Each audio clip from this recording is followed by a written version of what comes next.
Tugas dari Kodam 2 Sriwijaya, dalam hal ini Denintel dan Kodam 2 Sriwijaya, berhasil menangkap saudara Denny. Proses selanjutnya akan dilaksanakan penyidikan oleh pihak Kodam 2 Sriwijaya. Setelah selesai akan dilimpahkan ke pengadilan militer. Sekian rilis saya. Terima kasih. Wassalamualaikum warahmatullahi wabarakatuh. Waalaikumsalam.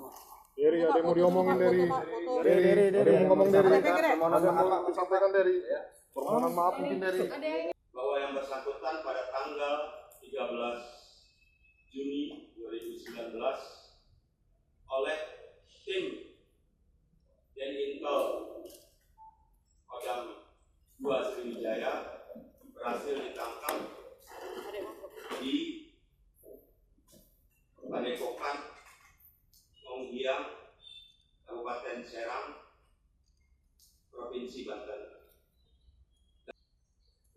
Dalam ini akan kami hadirkan. Nah, perlu rekan-rekan ketahui bahwa yang bersangkutan juga menyesali apa yang sudah dia lakukan.